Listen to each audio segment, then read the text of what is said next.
Shalom, shalom, aking mga kapatid sa pananampalataya. Ito na naman po yung kapatid na si Roland na muli ay binibigyang pagkakataon ng rabay para makapangaral po uli ng kanyang salita. Tayo po sana ay natuwa sa nakarang 6 na araw na tayo po'y iningatan ng Ama. Binigyan pagkakataon ng rabay na makita muli ang ating mga kapatiran sa lahat ng ating mga asimbya at marinig po ang tinig ng rabay sa atin. Naway mamutawi po sa ating mga labi ang pagpapasalamat at sa lahat ng ating mga ibinigay na pagpapala sa atin sa ating mga hapagkainan sa pag-iingat po sa atin. At lalong-lalo na po na maipangilin po uli natin ang araw ng pamamahinga at makapag-aral po ng kanyang salita. Kaya kung kayo po nakahanda na tayo po ay humanda at ating talastasin ang aral na ibinigay ng rabay. At sa mga nangangailangan po ng pamagat, ang pamagat po na ibinigay ng rabay ay ang pag-asa ng pananampalataya. So, tatalasasin po ng rabay kung ano yung pag-asa na ibinibigay niya sa atin para sa ating pananampalataya. Dahil ang pananampalataya po natin ay ibinigay niya sa atin na mga pinili niya na makaunawa ng kanyang salita, makakilala ng kanyang tunay na pangalan, at maramdaman natin ang kanyang mga pagpapala. Kaya kung kayo po nakahanda nang, lagi po nating sinasabi, mas mainam ang maikling lapis kaysa sa mahabang memorya. Ano po? Now, puntahan po natin ng kwento dahil tayo po lahat ay nagsasabing na may pananampalataya. Pero kung mapapansin po ninyo, marami din sa mga nagsabi nung una, nung mga nakarang mga araw, na meron din silang mga pananampalataya. Pero alam natin na meron sa kanila ang mga nangawala. Ano ang mayroon sa atin na nananatili pa sa pananampalataya at wala na doon sa mga umalis na sa pananampalataya? At ito yung tatalasasin ng rabay.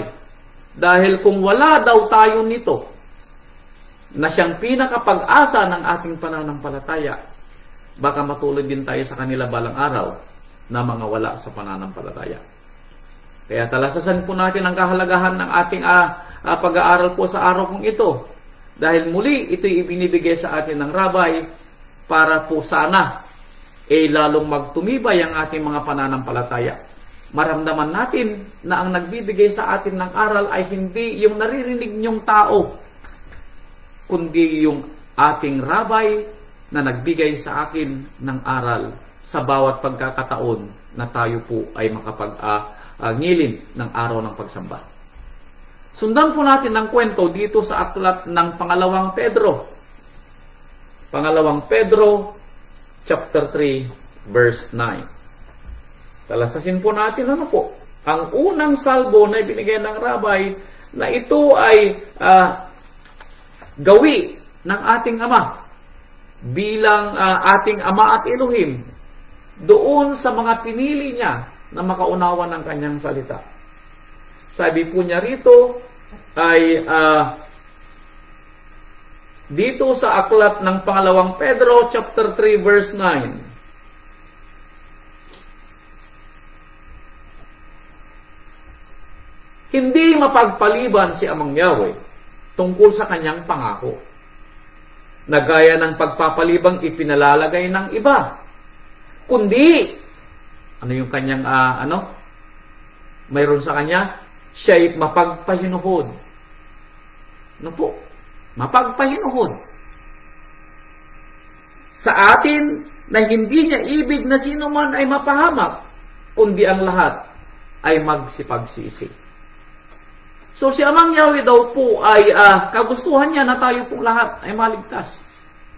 Kaya yung mga nagsasabi na hindi na darating ang pangako ng Ama, inuulit po niya na darating ang pangako ng Ama.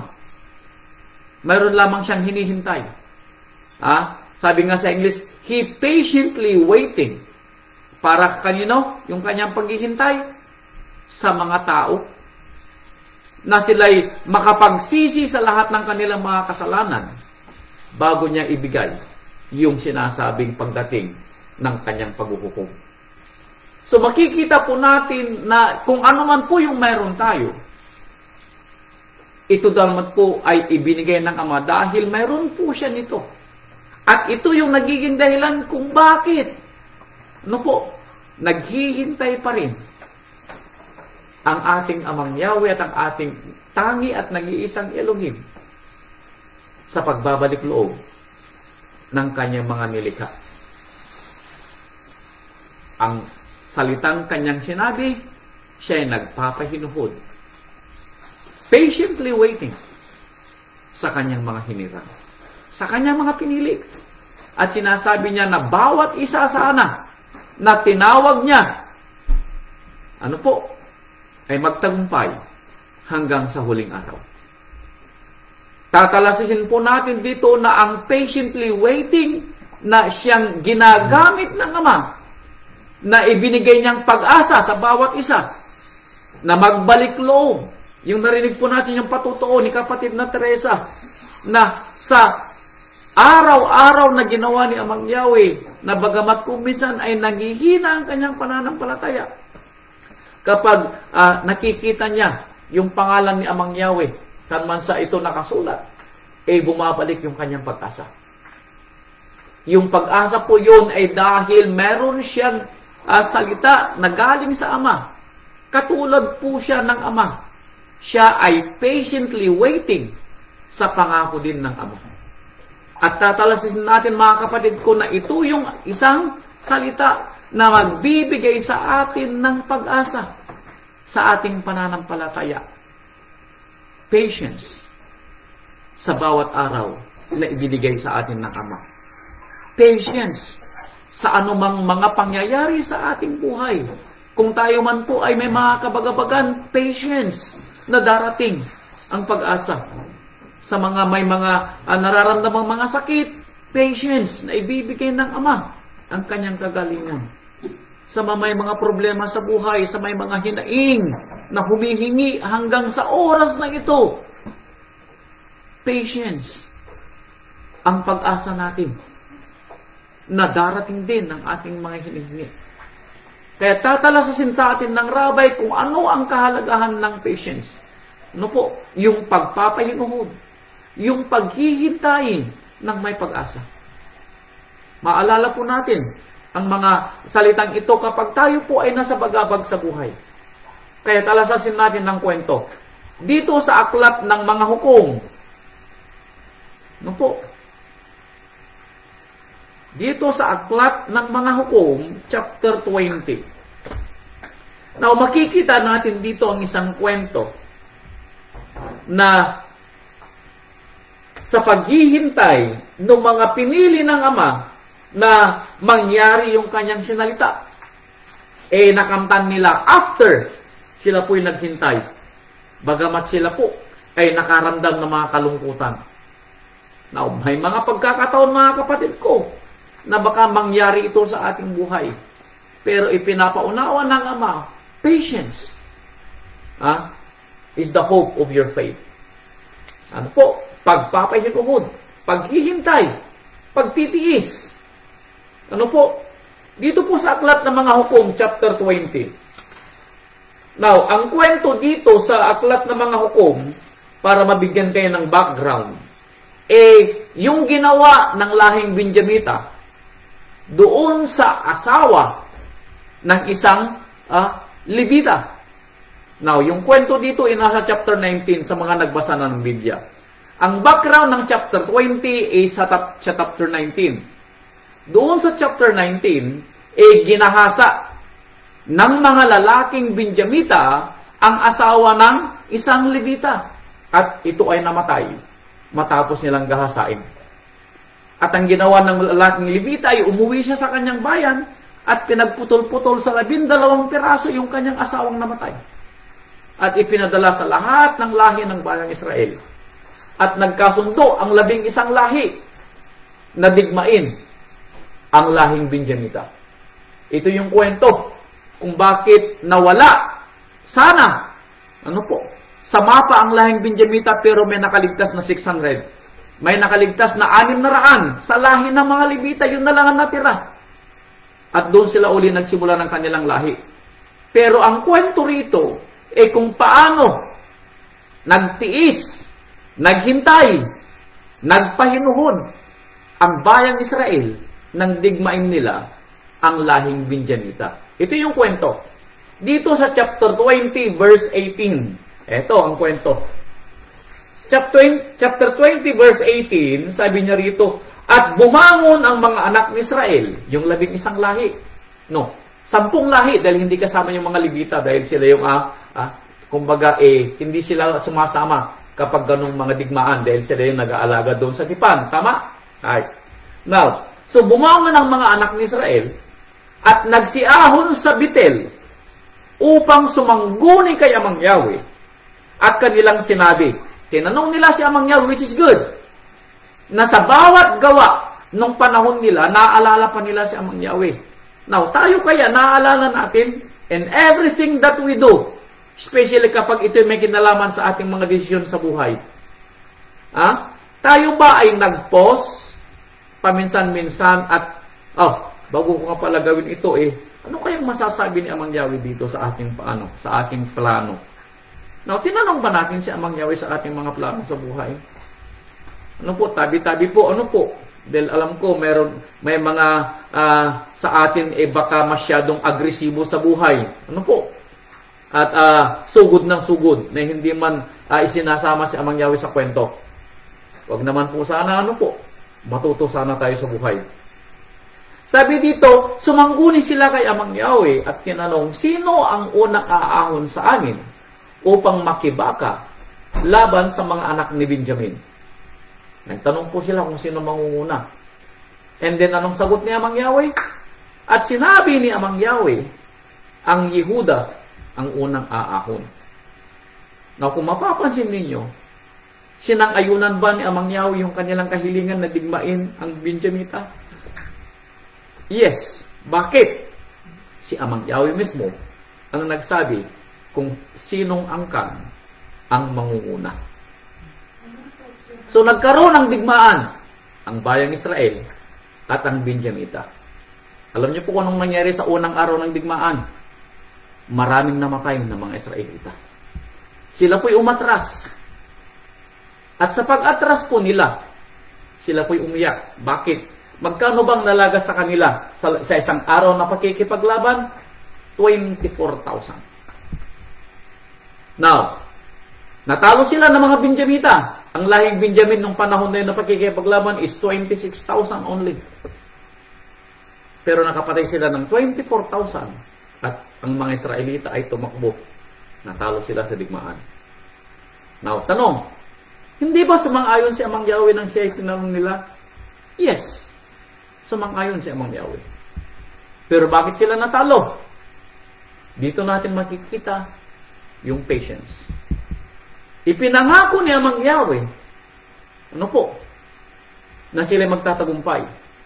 Now, ang tanong, when mangyayari gusto nila? Now, sometimes, alam po ninyo, kapag tayo ay may hiniling si Amang Yahweh sa atin, gusto natin right now. Tama, mali. Pag may hiningi tayo, gusto natin ngayon na. Hindi natin iniisip na may panahon si Amang Yahweh sa mga gagawin niya sa atin. Minsan, dinidinig niya right now. Pero may mga pagkakataon na pinaghihintay po niya tayo. Patience is the key. Ano po? Pagpapahinuhod. Paghihintay. So, anong ginawa ng bayang Israel? Nung sila natalo sa unang araw ng digmaan, ibababa ko sa verse 23. At nagsiahon ng mga anak ni Israel at nagsiiyak sa harap ni Amang Yahweh hanggang si kinahapunan. Umiyak sila. Bakit? Sa dami ng mga namatay. 24,000. Ano po? Now, anong sila? At sila'y sumangguni uli kay Amang Yahweh na sinasabi, lalapit ba uli ako upang makibaka laban sa mga anak ni Benjamin na aking kapatid? Nagtanong uli sila, bakit natalo sila sa unang araw? 24,000 ang namatay. Nag-imagine niyo yung mga naulilang mga babae, nawalan ng asawa, yung mga nawalan ng mga ama. Kaya nag-iyakan yung mga bayang Israel. Kaya nagtanong sila uli, Amang Yahweh, lulusubin ba uli namin ang aking kapatid na si Benjamin. Now, anong sagot ni Amang Yahweh sa verse 23? At sinabi ni Amang Yahweh, umahon ka laban sa kanila. Anong nangyari? Nanalo ba ang mga Israelita rito? Hindi po. Sa pangalawang pagkakataon, ilan ang namatay sa bayang Israel? 18,000. Ito po yung mababasa sa verse 25. Ikinukwento ko na lang sa inyo. Now, imagine ninyo. Di ba sinabi ni Amang Yahweh na pumunta silang makipagdigma? Yes. Pero bakit hindi sila nagtatagumpay? For whatever reason, hindi po natin alam. Pero ang tanong dito, patience. May pasensya ba yung maghihintay? May pagpapahinuhod ba yung pinagsabihan na maghintay? Dito po natin makikita yung pananampalataya. Patience is the hope of your faith. Kung walang pagtitiis, walang pag-asa sa pananampalataya. No, imagine ninyo, 24 plus 18,000, that is 42,000 na mga naulila. And both of this, sinabi ni Amang Yahweh, then nagtanong sila, pumunta kayo. Now, sa pangatlong pagkakataon, verse 26,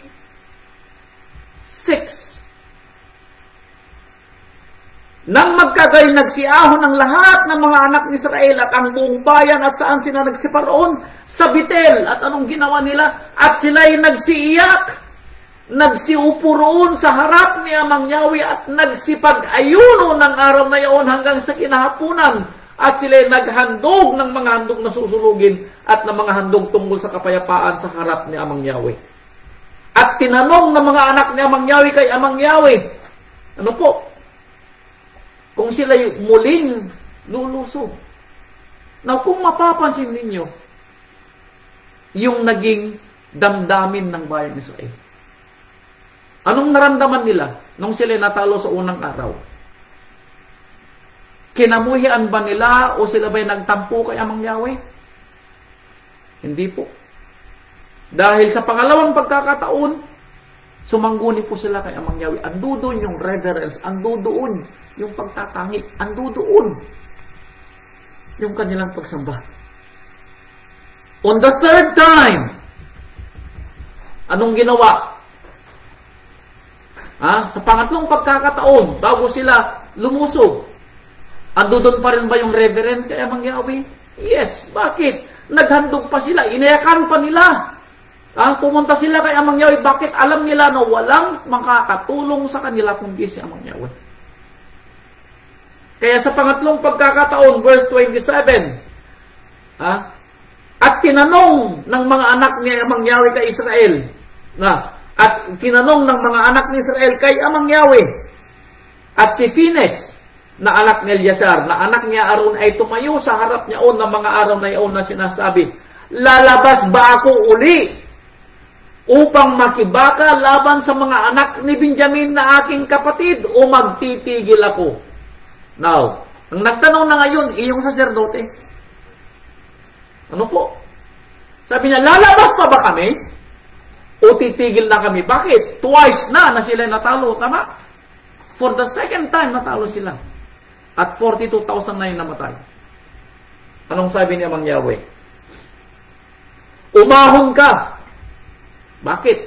Sapagkat bukas ay ibibigay ko sa iyo sa iyong kamay. Now, nangyari ba? On the third time na sila'y lumaban, nanalo po sila. At dito muntik nang maubos ang lahi ni Israel. Ang lahi ni Benjamin. Ano pong pagkakaiba nung una, pangalawa at pangatlong salita ni Amang Yahweh? Ano po? Sabi niya, lulusog ba ako? Lumusog ka. Pero hindi pa sinabi nung una na siya magtatagumpay. Lumusog ka dahil ikaw hinihingi mo eh. Lumusog ka. Now, di ba ganun din sa atin? Hinihingi natin yung gusto natin. Now, hindi nila tinanong kung sila magtatagumpay. Sabi niya, lulusog ba kami? Di ba ganun din tayo kung minsan? Ang lagi nga natin sinasabi, kung kayo po ay hihingi, maging specific po kayo sa inyong mga hinihingi. At dinggin po natin, kung paano bibigyan ni Amang Yahweh ng tugon ng ating mga hinihingi. Sometimes, yung una, pangalawa, hindi niya ibibigay ng hinihingi mo. Pero pinapayagan ka niya na mangyari ang gusto mong mangyari. Pinapayagan ka niya. Kung minsan mararamdaman natin na yung una, pangalawa, mayroon tayong mararamdaman na parang pangyayari sa ating buhay na hindi maganda. Patience is the key. Yung ating paghihintay sa araw ni Amang Yahweh, sa kanyang kagustuhan, doon natin hintayin, hindi sa ating mga araw. In His time, gagawin niya, hinihingi mo. In His time, not in our time. Kaya kung wala po tayong pagtitiis, hindi po natin masasabi na agad-agad ibibigay ni Amang Yahweh ang ating hinihingi. Dahil kung minsan dumarating ang ating hinihingi, hindi sa ating panahon, kundi sa panahong pipiliin ng Ama ang kanyang ibibigay na hinihiling sa atin. Mapapansin po natin ang pagpapahinuhod ang nagbigay ng tagumpay sa bayang Israel, bagamat sa pangalawa, sila po'y sila po'y nabawasan. Sila po'y umiyak. Sila'y humikbi. Pero at the end of the day, nagtagumpay din pa rin po sila. Sa panahon ni Amang Yahweh, nang sinabi niya, bukas, ibibigay ko na sa iyo ang iyong kapatid na si Benjamita. Now, bagamat hindi po naging maganda ang kwento rito dahil naglaban-laban ang mga magkakapatid, pero kailangang mangyari para maturuan ng leksyon ang lahing Benjamita sa ginawa nilang kasamaan.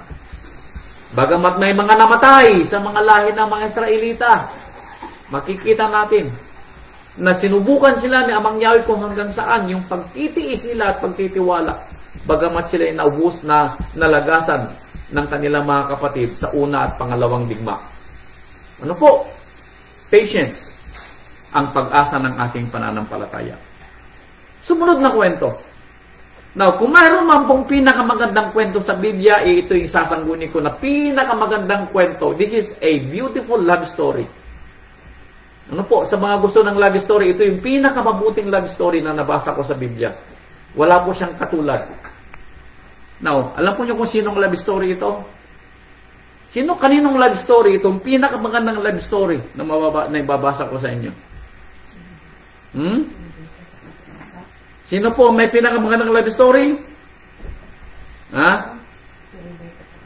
Hindi po. Hindi si Abraham sa kay Sarah, hindi si Isaac sa si Rebecca, hindi si Jacob at hindi si Raquel. Si Ruth at si Boaz ang may pinakamagandang love story sa lahat ng love story. At ito yung kwento ng pagtitiis. Now, alam niyo po ang kwento ni Ruth, ni Naomi at ni Boaz? Sabi ko kasi, ito yung 4 lang na chapter, pero ito yung pinakamagandang story sa buong aklat ng Biblia sa love story. Ruth chapter 1. Ito yung kwento. Now, ang kwento rito ay si Naomi at si Elimelech ay mag-asawa. Sila'y taga Bethlehem, Yehuda. Pero na magkaroon ng tagutom sa panahon nila, ang ginawa nila ay sila'y lumipat sa Moab. Now, kilala niyo si Moab? Ang Moab o Moabita ay mula sa lahi ni sino? Lahi ni Lot. Maalala niyo yung Sodoma at Gomora? Yan nagmula ang lahi ni Moabita. At nangyari nga ng mga karawan ng humatol ang mga hukom na nagkagutom sa lupain, Ruth chapter 1 verse 1. At isang lalaking taga Bethlehem, Yehuda ay yumaong nakipamayan sa lupain ng Moab. Siya at ang kanyang asawa at ang kanyang 2 anak na lalaki. So ilan silang pumunta? 4. A beautiful family. Asawang lalaki, asawang babae, may 2 anak na lalaki. A beautiful family. Pumunta sila sa Moab. Bakit? Nagkagutom sa kanilang lugar. Pagdating sa lugar ng Moab, ang pangalan nga pala ng lalaki ay si Elimelech, yung tatay. At ang pangalan ng asawang babae ay si Naomi. Ang pangalan ng dalawang anak ay si Mahalon, yung panganay, at si Silion, yung bunso. Mga Efraimitiyo na taga Bethlehem, Yehuda, at sila'y nanirahan sa Moab. At si Elimelech, ouch! Now, pagkaraan ng 10 taon na sila'y nanirahan doon, si Elimelech na asawa ni Naomi ay namatay. At siya'y naiwan at ang kanyang 2 anak. So, namatay si Elimelech after 10 years. Ano po? At sila nagsipag-asawa sa mga babae ng Moab. Ang naasawa ng mas panganay ay si Orpa at ang naasawa ng mas bunso ay si Ruth. At sila'y tumahan doon ng 10 taon. So, another 10 years. Now, at namatay kapwa si Mahalon at si Silion. Ouch! At ang babae ay naiwan ng kanyang 2 anak at ng kanyang asawa. Now, imagine ninyo. Umalis si Naomi na 4 sila. After 10 years, ang naiwan na lang, mag-isa na lang niya. Tama? Now, dahil dito, nagpasya si Naomi na umuwi sa kanyang bayang Bethlehem, Yehuda. At sinabi niya sa kanyang 2 manugang, umuwi na kayo mga anak sa inyong mga magulang. Wala na akong mga anak. Baka sakaling kayo makapag-asawa pa uli. Kaya umuwi na kayo sa inyong mga magulang. Si Orpa ay nagpapilit, bumalik sa kanyang mga magulang. Pero si Naomi ay hindi niya mapilit bumalik. Dahil sinabi na Naomi, kung saan ka pupunta, doon ako pupunta. Kung saan ang iyong bayan, yun ang aking bayan. Kung sino ang iyong iluhin, yun din ang aking iluhin. Kung saan ka mamamatay, doon din ako mamamatay. Yun ang sinabi ni Naomi. Napakabuting manugang ano po. Down to earth na manugang. Kaya nang bumalik si Naomi, kasama si Ruth, ito ang kwento sa verse 20, chapter 1 ulit. Sabi ni Naomi, sinabi niya sa kanila, sa kanyang mga kababayan, dahil nang makita nila si Naomi, hindi ba ito si Naomi? At ang sabi ni Naomi sa kanila, huwag na ninyo akong tawagin Naomi. Ouch. Bakit? Tawagin na lang ninyo akong Mara. Mara means bitter, mapait. Sapagkat ginawan ako ng kapait-paitan ng makapangyarihan sa lahat. Bakit? Bakit sinabi yun ni Naomi? Dahil nang umalis si Naomi sa kanyang bayan ay 4 pa sila. Ang kanyang asawang si Elimelech at ang kanyang 2 anak na lalaki. Pero pagbalik niya, wala ng kanyang asawa, wala na rin ang kanyang 2 anak. Mayroon siyang kasamang manugang na babae, pero magkakaanak ba si manugang na babae kung walang asawa? Kaya sabi ni Naomi, tawagin niyo na lang akong Mara. Sapagkat ako'y ginawan ng kapait-paitan ng makapangyarihan. Ako'y umalis na puno. I am full nang ako'y umalis. At ako'y inuwi ni Amang Yahweh na walang dala. Now I'm empty. Now, she was full nang umalis, empty na bumalik. Bakit ninyo ako tinatawag na Naomi? Yamang si Amang Yahweh ay nagpatutuo laban sa akin at dinalamhati ako ng makapangyarihan sa lahat.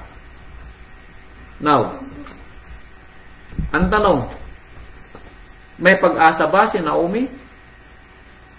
After na nangyari sa kanya yung kapait-paitan na ipinaranas ni Amang Yahweh sa kanya, may pag-asa pa ba si Naomi?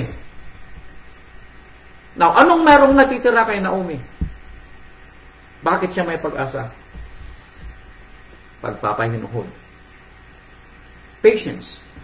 Bakit? Dahil kahit papaano, meron siyang tinatawag na pampalubag loob. Sumama si Ruth sa kanya.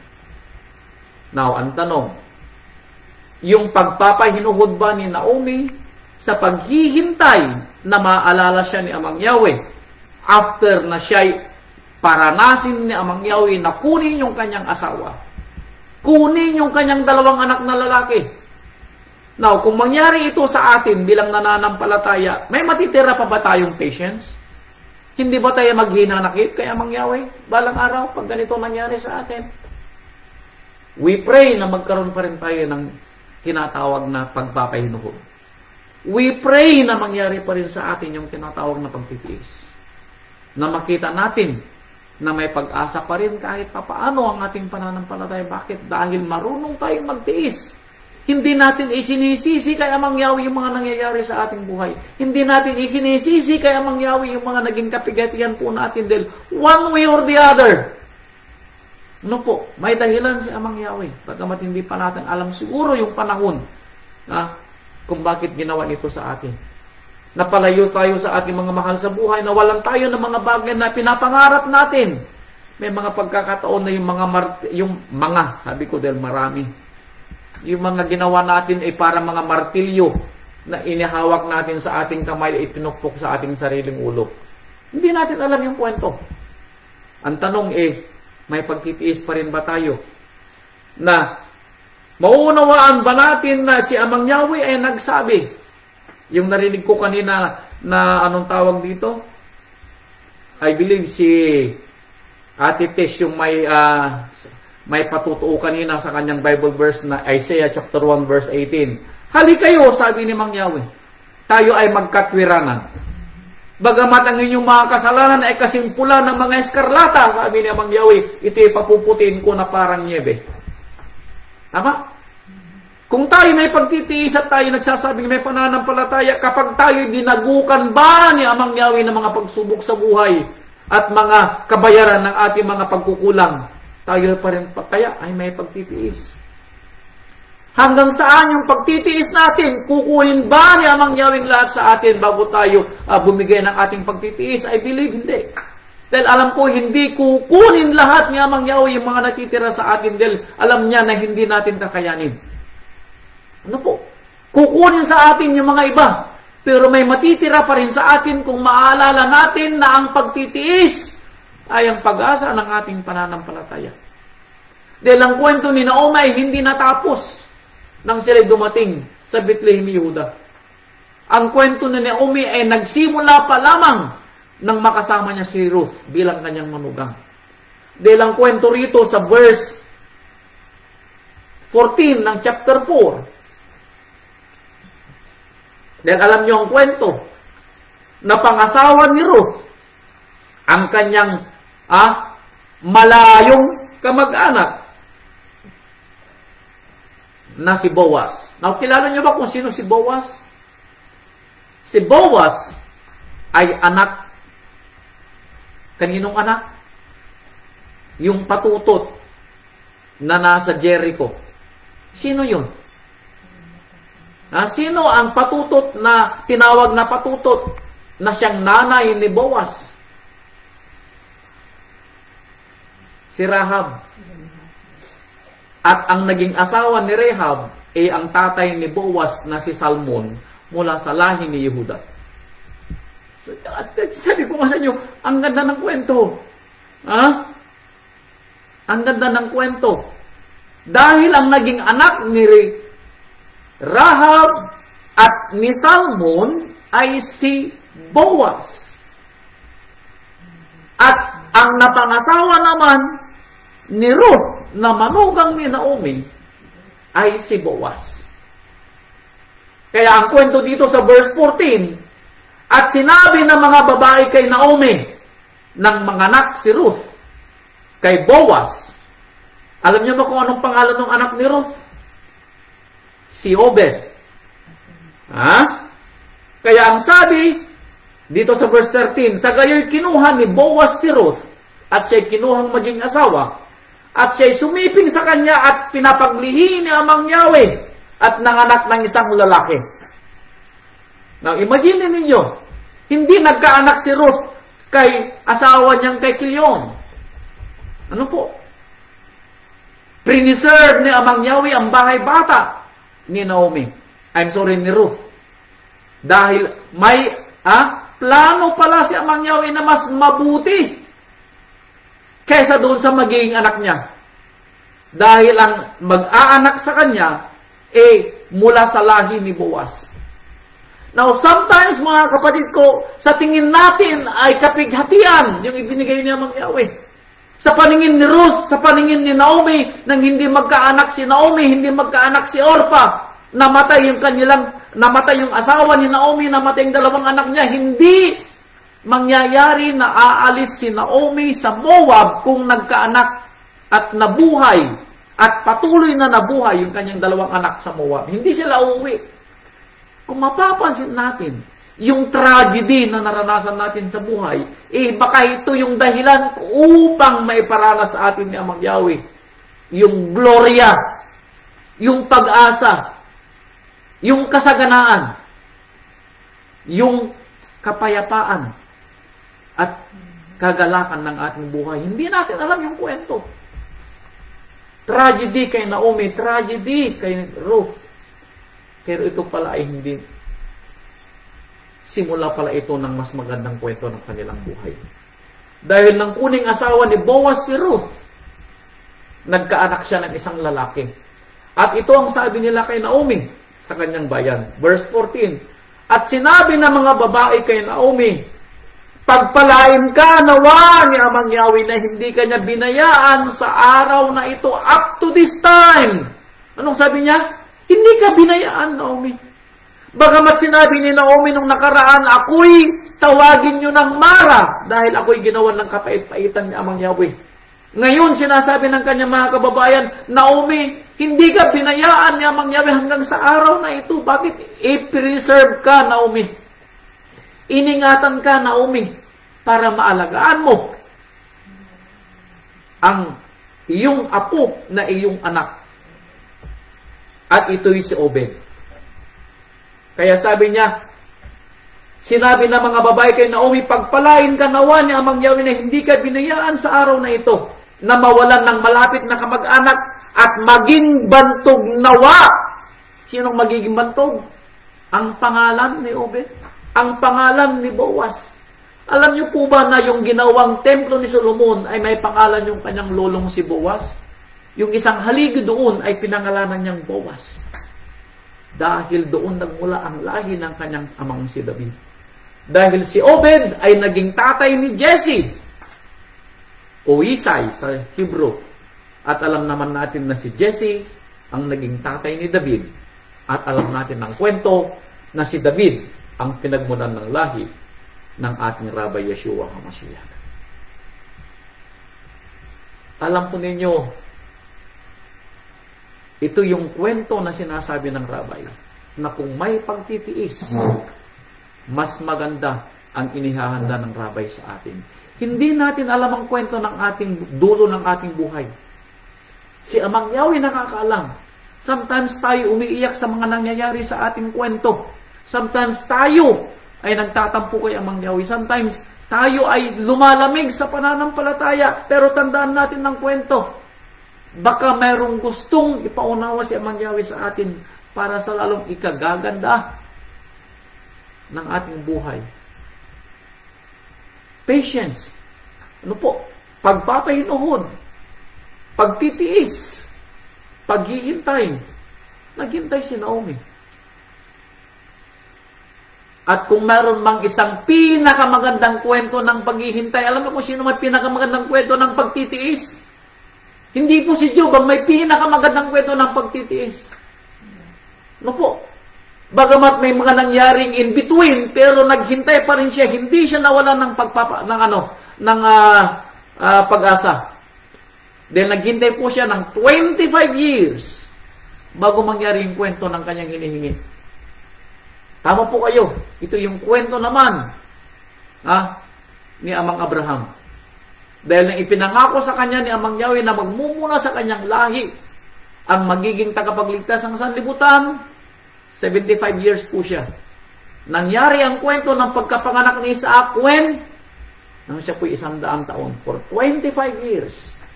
Ano po? Ay naghintay po si Amang Abraham sa pananampalataya. Ano po? Kaya sabi niya dito sa Aklat ng Mga Awit, chapter 37, verse 7. Aklat ng Mga Awit, 37, verse 7. 37 verse 7. Ito ang kwento na ibinigay ng aklat ng mga awit sa paghihintay. 37 verse 7. Ikaw ay magpahinga. Rest on Father Yah. At maghintay kang may pagtitiis sa Kanya. No? Wait patiently. Wait patiently. Maghintay ka, sabi niya, ng may pagtitiis. Huwag kang mabalisa nang dahil sa Kanya na gumiginhawa sa Kanyang lakad. Huwag kang mabalisa. Do not fret, sabi niya sa English. Huwag kang mabahala, sabi niya sa Tagalog. Maghintay ka na may pagtitiis. Kaya sa mga kapatiran po na may mga hinihingi, wait patiently. Kung hindi man mangyari sa ating panahon yung ating hinihingi, may dahilan si Amang Yahweh kung bakit. Hindi natin alam yung kwento. Pero ang masasabi natin maghintay tayo na may pagtitiis. No po? Kaya sabi niya dito sa aklat ng Santiago. Now, yung kwento ni Abraham na sinasabi ko sa inyo ay mababasa sa Hebrew chapter 6 verse 13. But puntahan lang natin. Hebrew 6:13. Dahil hindi ko binasa ito sa Genesis, kundi binabasa ko ito sa Hebrew. Bakit? Dahil ito isinulat para sa atin. Hebrew chapter 6 verse 13 to 15. Sapagkat nang mangako ang Ama kay Abraham, palibhasa hindi niya maipanumpa ang anumang lalong mataas ay ipinanumpa niya ang kanyang sarili na sinasabi, tunay sa pagpapala ay pagpapalain kita at sa pagpaparami ay pararamihin kita. At sa ganito, sabi ng kwento, nang makapaghintay na may pagtitiis, after 25 years, nagtamo siya ng pangako. After 25 years. Now, alam natin ang kwento na dahil sa hindi pagtitiis ni Sarah, gumawa siya ng kwento ng sarili niyang kwento. No po? At nagkagulo ng kahit papaano, konti doon sa kwento, pero hindi binago ng Ama yung kwento ni Abraham.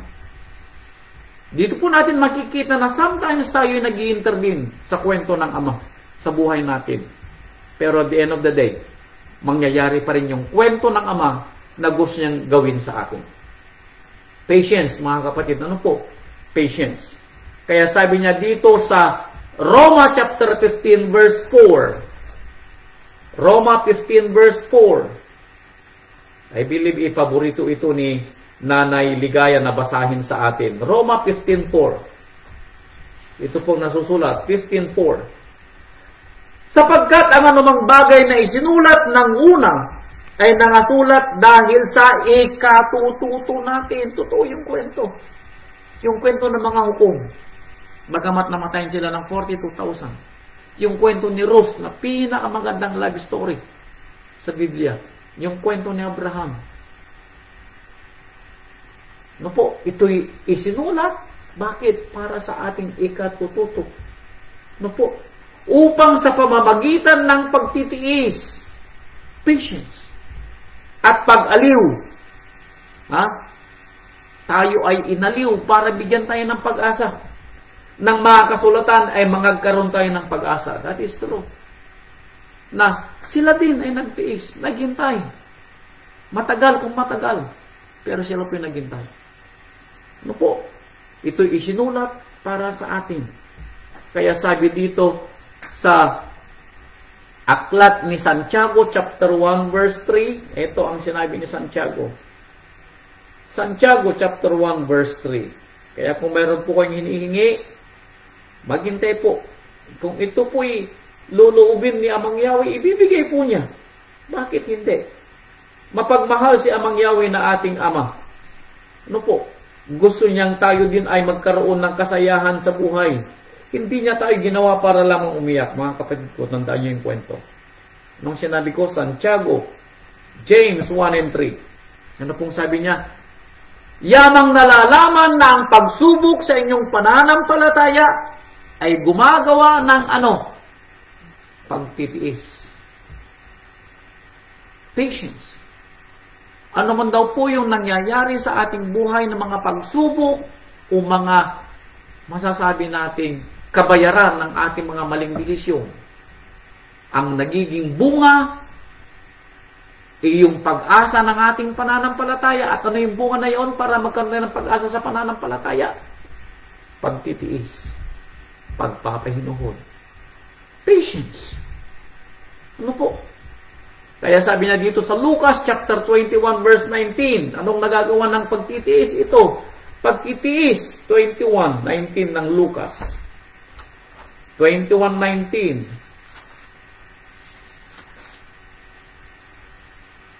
21:19, sabi niya, sa inyong pagtitiis ay maipagwawagin ninyo ang inyong mga kaluluwa. No, totoo po ito. Kung wala tayong pagtitiis, abay mga kapatid, kung matagal na sa atin ang mga nangawala sa pananampalataya. Matagal na. Tanong nyo si Nanay Imbet. Kung walang pagtitiis si Nanay Imbet, sa dami ng mga kwento niya sa buhay, ng mga kabagabaga niya at mga kapigat niya at mga pagsubok, matagal na po siyang wala sa pananampalataya. Hindi sana minana ng kanyang anak na si Emilio saka si Mick ang kanilang pananampalataya. Si Nanay Ligaya, si Elder Carlito, Elder na ba? Yeah, Elder, 60 na niya eh. Si Elder Junior, yan, yung mga matatanda, si Nanay Goring, Nanay Gloria. Alam po ninyo, yung mga matatanda natin sa pananampalataya, sila yung mga magsasabing may pagtitiis sa pananampalataya. Yan, si Nanay Konsolasyon. Kung maririnig nyo ang kwento ng Nanay Konsolasyon sa kanyang nasirang asawa, pagtitiis din ang ginamit ni kapatid na Konsolasyon, Nanay Konsolasyon. Kaya siya nanatili sa pananampalataya. Ano po? Pagtitiis. Si Nanay Ninfa, yan, pagtitiis din. Kaya sabi ko nga sa inyo, sabi nga dito sa Lucas, ang inyong, anong sabi niya? Balikan natin 21:19. Ulitin ko, sabi, sa inyong pagtitiis ay may pagwawagin ninyo ang inyong mga kaluluwa. Ano po? Kaya kayong mga asawa, nagtitiis kayo sa inyong mga asawa, pagtiisan ninyo. Wow, sabi ng asawa ko, wala nang magagawa kundi magtiis. Totoo po yun. Sila ay binigay sa atin na share. Sabi nga, ibinigay sa atin ng ating mga asawa para malaman natin kung hanggang saan yung ating pagtiis.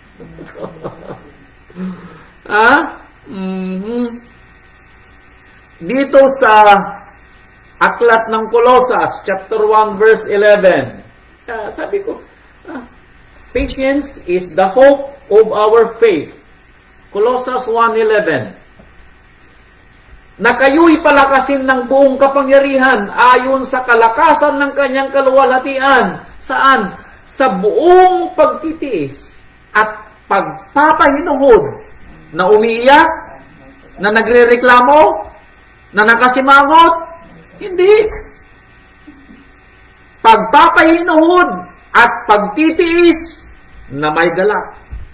Now, sino sa atin na nagtitiis na may galak?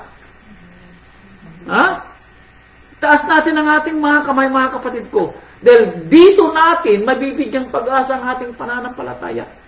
Dahil kung tayo po'y nagtitiis na nagrereklamo, abay mga kapatid ko, hindi po pag-asa ang ibinibigay sa atin ng pagtitiis na ginagawa natin. Ano po? Kabaliktaran. Ano po? Pag tayo'y nagpapahinuhod na nakasimangot, abay mga kapatid ko, hindi po yan pagtitiis na may galak. Hindi po yan galing kay Amang Yahweh. Ano po? Unang Tesalonica, chapter 1, verse 3. Unang Tesalonica 1:3. Na aming inaalalang walang patid sa harapan ng ating Elohim at Ama, ang inyong gawa sa pananampalataya at pagpapagal sa pag-ibig at pagtitiis sa pag-asa sa ating Rabbi Yeshua HaMashiach. Kaya nga ang sinasabi ng Rabbi sa atin, kung kayo'y gagawa ng kabutihan, gawin ninyo ang mga bagay na ito, hindi dahil ginagawa ninyo ito sa tao. Gawin ninyo ito alang-alang sa akin. Yun ang pagtitiis. Bakit? Para kung magkamaliman, yung ginawan natin ng kabutihan at ibalik sa atin ay kasamaan, hindi tayo maghihinagpis. Hindi tayo mawawalan ng pag-asa. Hindi tayo titigil sa paggawa ng mabuti. Kung binato natin sila ng tinapay, binato tayo ng bato, well and good. Isipin natin na si Rabbi Yeshua ang nakakita ng kanilang ginawa. Dahil ang ginawa nating kabutihan ay hindi sa ating sarili at hindi rin sa kanilang sarili, kundi ginawa natin ito dahil ito'y obligasyong binigay sa atin ng ating Rabbi Yeshua HaMashiach. No po? Ito pa, Titus chapter 2 verse 2. Ito pa, Titus, tingnan natin. Titus chapter 2 verse 2. Na ang mga matatandang lalaki at babae. Now, idinagdag ko yung babae rito. Hindi nasulat yung babae pero idinagdag ko. Dahil baka sabihin nyo mga matatandang lalaki lang pala. No, matatandang lalaki at matatandang babae. Meaning sa pananampalataya. Nung sabi niya, ay maging magalang sa kanilang kilos. Hindi. Meron lang pala yung 2 and 3. Pagsamahin ko, ayan. Ang mga matatandang lalaki ay maging mapagpigil, mahusay, mahinahon ng pag-iisip, magagaling sa pananampalataya, magagaling sa pag-ibig, magagaling sa pagtitiis. Sa lalaki pala yung pagtitiis, ano po? Minana ito ng mga babae. Mamanahin ito ng babae. Gayon din naman sa mga matatandang babae, sabi niya, maging magalang sa kanilang kilos. Hindi pala bintangin, ni paalitin man sa marami. Bakit maraming lasing ba yung mga babae rito? At mga guro ng kabutihan. Ano po? So, sa atin na mga medyo matatanda na sa pananampalataya, parang sinasabi ni Tito, sa atin dapat kakitaan ng kagandahang asal at mabubuting halimbawa. Anong sinabi po niya? Yung mga matatanda na sa pananampalataya ay dapat may pagtitiis. May pagpapahinuhod kung magturo. May pagpapahinuhod kung mangaral. May pagpapahinuhod kung magbigay ng payo. May pagpapahinuhod kung magalit. May pagtitiis sa lahat ng mga nangyayaring kabagabagan sa buhay. Hindi siya naaasiwa, hindi siya nagugulumihanan, hindi siya nagpapanik. Ano po? Dahil siya ay may pagtitiis. Ano po? Hebrew chapter 10 verse 36. Hebrew 10:36. Hebrew 10:36. Ito po ang dagdag. Hebrew 10:36. Sapagkat kayo'y nangangailangan ng pagtitiis. Now, bakit niya sinabi? Dahil ito yung kulang sa atin kuminsan. Kaya maraming mga nangawala sa pananampalataya dahil ito yung kulang sa kanila. Hindi sila nakapaghintay. Hindi sila nakapagtiis. Sa isa, dalawang pagsubok sa buhay, bumibigyan na yung kanilang pananampalataya. Yung mga pangyayari sa kanilang buhay ng mga naging sinasabing mga kabagabagan sa kanila, bumigyan na sila sa pananampalataya. Bagamat at the end of the day, mapapansin nila na sila yung naging dahilan kung bakit sila nagkaroon ng mga tinatawag na makabagabagan sa buhay. Pero sila yung umalis sa pananampalataya, tumiwalag sa pananampalataya, dahil wala silang pagtitiis. Tayo po dapat ay magkaroon ng ganitong mga pagtitiis sa buhay para maunawaan natin na ang ating Ama ang unang nagbigay sa atin ng salitang pagtitiis. Ano po? Kaya sabi niya, sapagkat kayo'y nangangailangan ng pagtitiis. Bakit? Upang kung inyong magawa ang kalooban ng Ama, ay magsitanggap kayo ng pangako. Na kung mapapansin ninyo, kung walang pagtitiis, walang pangako. Kung walang pagtitiis, walang buhay na walang pangako. Kaya nga, alam nyo, magmula pa nung Lunes, tinatanong na ng asawa ko kung anong ay aaral ko ngayon. Sabi ko, wala pa, darling. Martes, wala pa, darling. Merkules, wala pa, darling. Huwebes, wala pa, darling. Paggising ko kaninang umaga, nagtanong ba kaninang, darling? O kagabi? Nagtanong siya kagabi, ba okay matulog? Wala pa, darling. Alam niyo po, binigay lang niya kanina ito bago magtanghali. Dahil kaninang umaga, Nag-pray ako na Amang Yahweh, wala pa akong aral. Anong gusto mong iaral ko? Binigyan lang po niya sa akin isang salita, patience. Ito po yung kwento. Tandaan po niyo yung sabi niya, kung walang pagtitiis, sabi niya, walang pangako. Ano po? Kung mapapansin ninyo, sa ating pagsasamang mag-asawa, kung walang pagtitiis, ang bawat isa, hiwalay ka agad o gera dito, gera doon, mangyayari, Iran saka Iraq, o kaya Russia saka Ukraine, Israel saka Hamas. Kung walang pagtitiis din sa mga anak, ganun din. Opo, kaya kung mapapansin ninyo, tama ang rabay. Ang pagtitiis, ang pag-asa natin sa ating pananampalataya. Kaya sabi ng sumulat ng Hebro, kailangan ninyo ng pagtitiis. Dahil kung walang pagtitiis, walang pangako ng buhay. Ano po? Walang pangako ng buhay. Hebrew chapter 12 verse 1. Hebrew ulit, 12 verse 1. Ito ang sabi ng Hebrew. Kaya't yamang nakukubkob tayo ng makapal na bilang ng mga saksi. Now, we know. Tayong mga matagal na sa pananampalataya, nakikita tayo ng mga baguhan sa pananampalataya, nakikita tayo ng ating mga anak, ng ating mga apo, na kung wala sa atin itong secret, itong pinaka-pag-asa natin sa pananampalataya, abay mga kapatid ko, hindi natin mararating ang dulo ng ating pananampalataya, yung kasukatan ng ating pananampalataya, yung pangako sa ating pananampalataya, hindi natin ito matatanggap kung wala tayong pagtitiis. Kaya sabi niya, yamang tayo'y nakukubkob ng napakaraming saksi. Itabi namang walang liwag ang bawat pasan at ang pagkakasalang pumipigil sa atin at ating takbuhin na na may pagtitiis. Gawin daw natin ang ibinigay sa atin ng ating rabay na gawain sa atin. Yung ipinatong sa ating mga balikat na gagawin natin bilang isang tunay na nananampalataya. Nang may pagtitiis. With patience. Walang reklamo, walang simangot, nakangiti. Bakit? Dahil ito yung ibinigay ng ating rabay. At ito naman yung ipinangako natin sa ating sarili na gagawin natin sa buong ating makakaya sa ikaluluwalhati ng ating Rabbi Yeshua HaMashiach nang may pagtitiis. Ano po? Nang may pagtitiis. Kaya alam niyo kung anong sabi ni Pedro? Chapter 2 verse 20. Unang Pedro chapter 2 verse 20. May sinasabi si Pedro sa mga nangyayari mga kabagabagan sa buhay. Chapter 2 verse 20. First Peter Unang Pedro chapter 2 verse 20. Sabi niya, sapagkat anong kapurihan nga kung kayo'y nangagkakasala at kayo'y tinatampal, ay inyong tanggapin na may pagtitiis.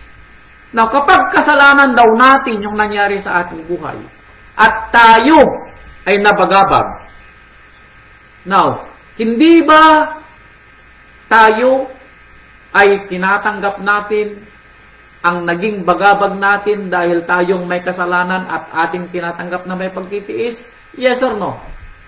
Yes. Bakit? Kasalanan natin eh. Pero wala daw karangalan doon. Bakit? Dahil tayong may gawa. Hindi daw ito pagsubok sa pananampalataya. Now, maniniwala ba kayo? Yes, hindi pagsubok sa pananampalataya. Bakit? Kasalanan natin eh. Hindi rin pagsubok sa pananampalataya. Kasalanan mo, bakit hindi mo ginanap ang kalooban ng Ama? Ito sinasabi dito ni Pedro, hindi mo karangalan yun. Kaya dapat lang natiisin mo. Now, huwag kang magrereklamo kapatid, dahil hindi ito ibinigay ng Ama na parusa sa iyo. Na pagsubok sa iyo. Ibinigay niyang kabayaran ng ginawa mong kamalian. Kaya dapat tiisin mo at huwag kang magrereklamo. Walang karangalan doon, sabi ni Saulo. Ni Pedro, should I say. Ngunit, kung kayo'y gumagawa ng mabuti at kayo'y nagbata, pero kapag gumawa kayo ng mabuti ayon sa kalooban ng Ama, and then kayo ay nagbata, nabagabag kayo, may karangalan kayo, sabi ni Pedro. Bakit? Ito'y tatanggapin ninyo ng may pagtitiis. At anong mangyayari? Ito'y kalugod-lugod kay Amang Yahweh. So makikita natin yung ibang turing ng pagtitiis. Yung pagtitiis na ginagawa natin dahil sa kasalanan natin, that is for you. Walang karangalan doon si Amang Yahweh. Walang karangalan doon si Amang Yahweh. Pero kung tayo ay nagtitiis sa paggawa ng kabutihan at pagsunod sa kalooban ng Ama at tayo'y nababagabag, yun ang pagsubok ni Amang Yahweh. Nalulugod si Amang Yahweh doon kung ating tinatanggap ng may pagtitiis. Yung mga kwento ni Nanay Imbet, yan. Ginagawa niya dahil ito'y kalooban ng Ama at siya'y binabagabag ng kanyang mga mahal sa buhay. Yun tinitiis niya. Nakakalugod yun kay Amang Yahweh. Pero kung tayo ay gumawa ng mali at tayo'y nababaon sa lahat ng mga kabagabagan sa buhay, abay mga kapatid ko, umiyak ka, magtiis ka. Bakit? Kasalanan mo. Huwag mong sisihin si Amang Yahweh, kapatid ko. Walang karangalan doon si Amang Yahweh. Dahil ikaw ang may sala. So makikita po natin, both may pagtitiis, pero mas gusto ni Amang Yahweh na tayo nagtitiis ayon sa pagganap ng kanyang kalooban, and after that, tayo ay nababagabag. Tayo naman ay matuto sa buhay na after na tayo po'y binabagabag dahil sa ating maling mga desisyon sa buhay, matuto tayo na gawin natin ang kalooban ng Ama. Tanungin natin si Amang Yahweh sa ating mga desisyon sa buhay na sana hindi na tayo magkamali pa sa susunod na kwento ng ating buhay. Ano po? Ang importante, buhay pa po tayo. Pwede pa nating i-redeem yung mga bagay at mga panahong nawala sa atin. Yan, si kapatid na Carlito, siya ang pinanggalingan ko ng salitang redeem. Bakit? Dahil alam ko, yun ang kanyang hinihingi o hiningi. Dahil ibinigay naman na ni Amang Yahweh na ma-redeem niya yung mga panahon na nawala sa kanya nung siya po'y nawala sa sanlibutan. Ano po?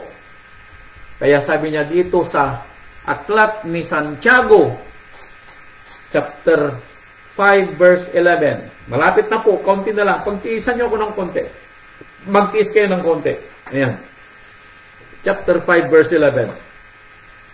Yan, ang pagtitiis na ito ay may karangalan si Amang Yahweh dahil nagtitiis kayo na nakikinig ng kwento. Chapter 5, verse 11. James. Narito, tinatawag nating mapapalad ang nangagtitiis. Totoo yun. Bakit? Dahil meron silang pag-asa ng pananampalataya. Ano po? Nabalitaan natin ang pagtitiis ni Job? Yes. At inyong nakitang pini na pangyari na Amang Yahweh? Yes. Kung gaano ang lubos na pagkahabag at ang pagkamaawain ni Amang Yahweh? Yes. Now, alam natin yung kwento ni Job. Siya po ay, ito yung pagtitiis ni Job. Dahil walang ginawang kasalanan si Job na maramdaman niya yung ganitong kabagabagan sa buhay. Ito yung pagsubok at tiniis ito lahat ni Job. Para kaninong karangalan? Para sa karangalan ni Amang Yahweh. That's why nalugod si Amang Yahweh sa kanya. Dahil after na maranasan ito ni Job, after na makapagtiis si Job, nabuhay pa si Job ng 138 years. Nagkaanak pa siya uli ng 10 at nadoble yung kanyang mga kayamanan. Bakit? Dahil sa pagtitiis ni Job. So makikita natin mga kapatid ko, yung pagtitiis si Job ang nagbigay sa kanya ng pag-asa dahil sinabi niya, bagamat nung siya sa puntong talagang gusto na niyang mamatay, sabi niya, kahit uuri ng aking laman, alam ko, makikita ko ang aking manunubos. Anong sabi ni Job? Kahit uurin yung aking laman. Now, kailan uurin ang laman ng tao? Pagpatay na. Parang sinabi ni Job, kahit ako'y patay na, sabi nga, at ako'y mamamatay, sabi ni Job, balang araw makikita ko ang aking manunubos. Yun ang pag-asa ni Job. Yun ang kanyang pagtitiis na may pag-asa. Ano po? Kaya naman natuwa ang Ama sa kanya.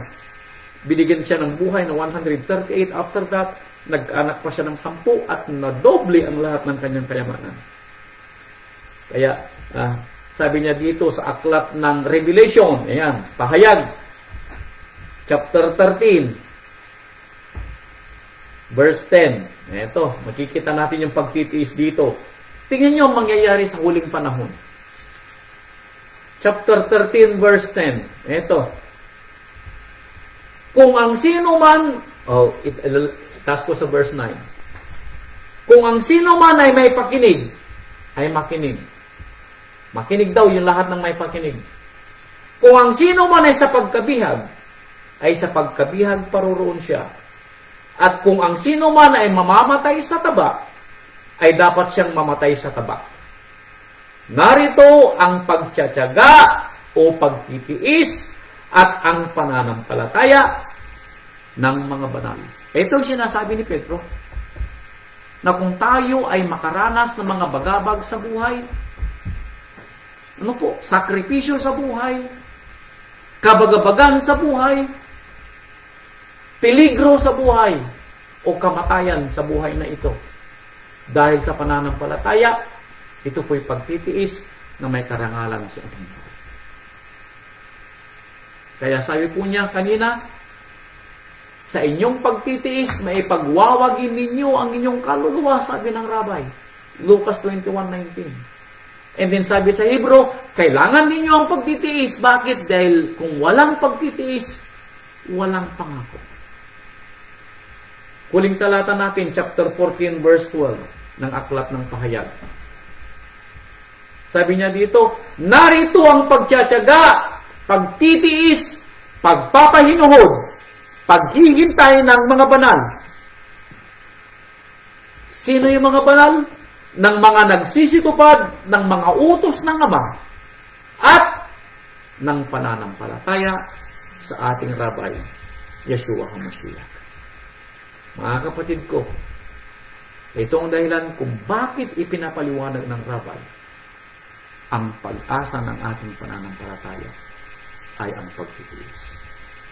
Kahit na asaang ang gulo ng buhay, kahit anong antas ng buhay po natin, kung wala po tayong pagtitiis, napakahirap pong mabuhay. Napakahirap magkaroon ng kapayapaan. Napakahirap nating harapin ang kwento ng ating buhay. Napakahirap nating harapin ang mga dumarating na mga bagabag sa ating buhay kung wala tayong pagtitiis. And I pray na pagkatapos po nating marinig ang kwento na ito, magkaroon po tayo ng pagtitiis. Pagpapainuhod, unang-una sa ating sangbahayan.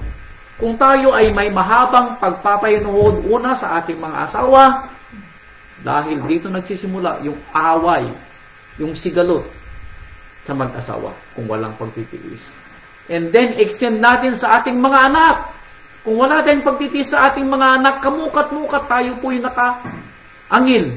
Tayo po'y nagagalit. Tayo po'y nawawalan ng pasensya. Tayo po ay nakataas ang boses. Bakit? Dahil kulang tayo sa pagtitiis. Kaya sabi ng aklat ng Hebro, kailangan nyo ng pagtitiis. Patience. Sometimes ito yung hinihingi ng asawa ko. Kung minsan pinapagalitan siya ng kanyang mga kasamahan dahil kapag patience ang hinihingi mo, kailangan mo, gusto mo ng tribulation. Hindi. Ang ibig sabihin, ikaw ay marunong maghintay doon sa pag-asa na ibinigay ng Ama na buhay na walang hanggan. Yun ang ating ibinibigay na magiging bunga ng ating pananampalataya. Dahil sa pagtitiis na ibinigay sa atin ng Ama, makakamtan natin ang buhay na walang hanggan balang araw. At kapag na-extend natin ito sa ating asawa, na-extend sa ating mga anak at mga apo, then ito ay damay-damay na dahil ito'y dadalhin natin hanggang sa labas ng ating mga tahanan, lalong-lalo na sa ating mga asimilya. Ang lagi nating sinasabi, you cannot share what you don't have.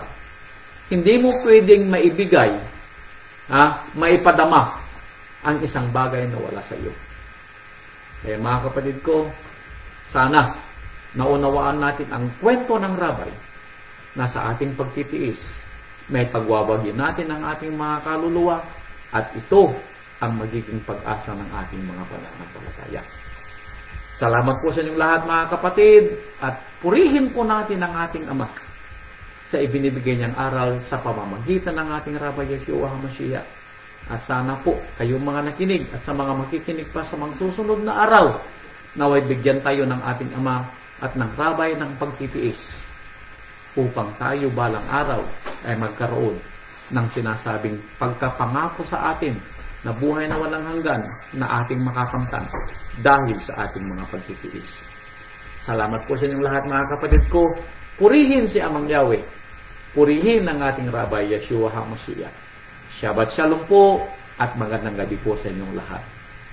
Hallelujah at magandang umaga po sa ating bansang Pilipinas. Shabbat Shalom po.